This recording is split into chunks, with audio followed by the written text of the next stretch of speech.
Hello!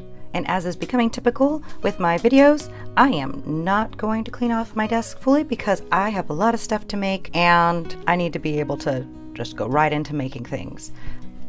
Today I wanted to show a little bit more in detail the things that are in my tan onion skin notebook. This was the notebook that I started pretending that I was an alien that came to Earth and was finding wonder in the mundane was what the goal was. It was kind of my quarantine project. I've always felt like I was really good at finding excitement or adventure in little things, and then during quarantine I noticed that feeling kind of waning and I wanted to bring it back.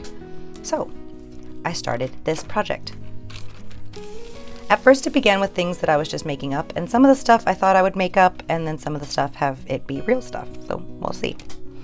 For this one I wrote, let's see, the lion's mane magnoliophyta. It says, intricate details of petals with fur like an animal breathing through its core as it absorbs my inhale and I inhale its breath.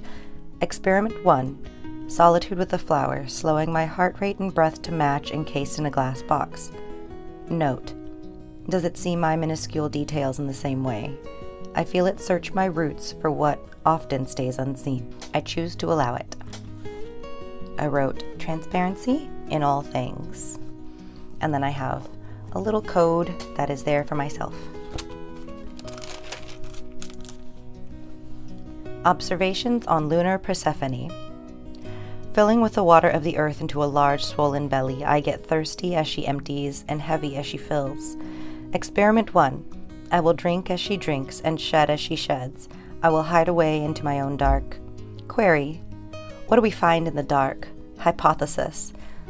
The things we're scared to touch in the dark will draw nervous laughter upon their reveal. Hypothesis 2. We are afraid at laughing at ourselves. Discovery, iris. Observation grown from the bulb. Bursts into ruffled skirt of blade pulled satin ribbon. Delicate textile. Research, a goddess of sea and rainbow. Refracted embodiment of all light, reflections. Experiment, stare deeply, see the self. Hypothesis 1. I, the being, am full of color. My edges are not clean. Half of me reaches for the sun while the other yearns for the core of the earth.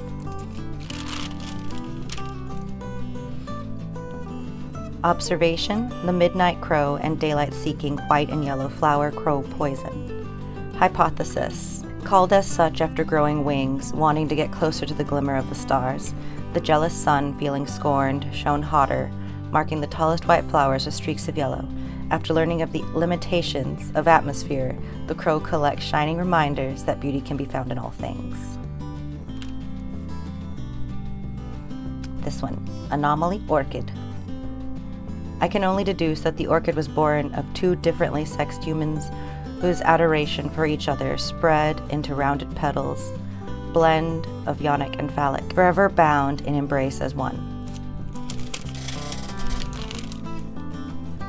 Octopoda, 8-footed brother of Arachne, cousin to Dirge, talented at theatrics, shape-shifting chameleon, but the arms reaching with suction to pull in and attach, maneuver around like water itself.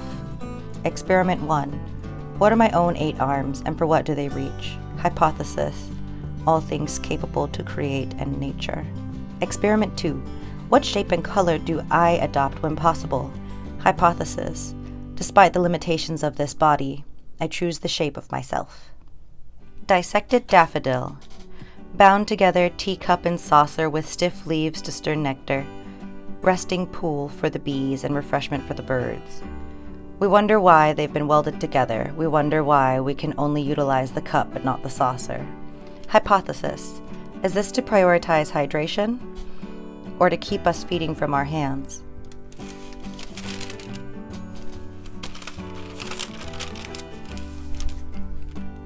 Monotropa uniflora. Description. Not a pipe with which one smokes, but a pipe like that of a cathedral organ. Symbiosis song, a melody formed by a 3-part chord, fungi, trees, and decaying plant matter. Observation, as it blooms in darkness, this ghostly pale flower gives hope to the partaker and the way of making doors in the mind. Please just let it be, and as such, we remind ourselves to let it be.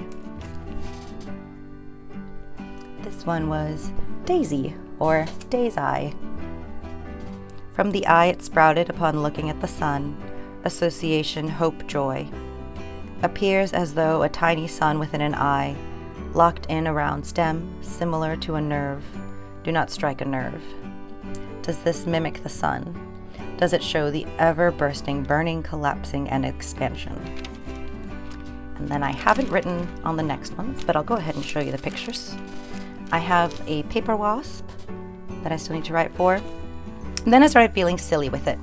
So this one is observations. This body is temperamental.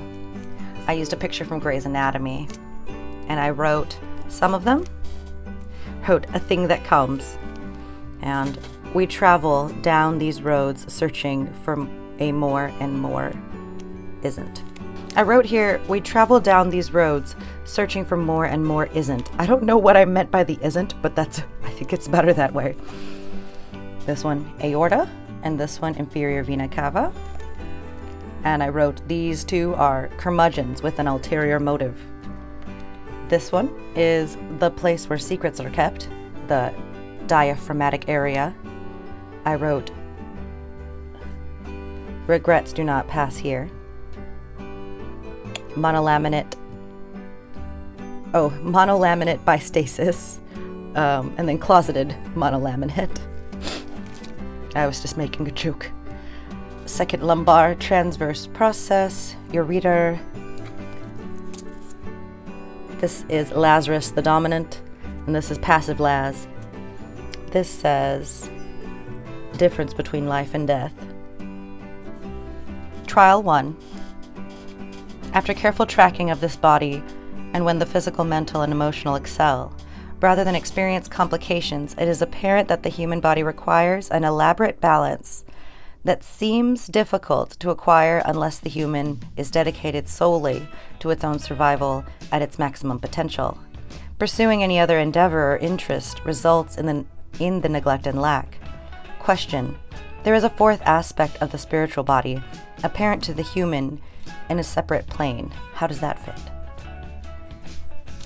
And then I have a picture of a pen. And then I stopped because I had a question. Because I don't know if I want to continue doing front and back pages, because it is getting very difficult to read them. But I think I just have to be more careful with placement of my words. This one was so full that I wasn't sure where I wanted the next image to be. And I'm assuming that it should go here because there's so many lines here that it would probably cover up a lot if I tried to overlap them. But then that also brings in the next question of, well, there's so many words here. Those will become even more difficult to read as I fill in this spot. So this is definitely still a project that I want to complete. And I stopped because of not knowing if I should continue it all, doing front and backs, or if I should continue it all on one side. Though after I've shown some people and asked for their advice or their suggestions, I was told that they really liked the transparent coming through on both sides and thought it had a more magical look to it by keeping it that way. So I think I'm just going to continue it the way I started and just keep that going. I think I also kind of flubbed a little because this one did not have any real grid marks the way the other ones have, which I think helped me keep my lines straight and the image centered in a way that I could put other things around it on the opposite side. This one, I figured I could easily do that with some lines, so I wasn't concerned there. Same with this one. I was like, well, I know that I can easily format some lines there. But because I traced a picture from Grey's Anatomy for this one, I didn't have this image created from my head that way. I am excited to see what it turns into though. And I wanted to go ahead and show this update because I know some people had asked when I last showed this notebook, and I didn't for so long because of my own insecurity. And this is my way of fighting that. So, I hope that this gave you some ideas, and I hope that this will inspire more wonder in the mundane. Thank you.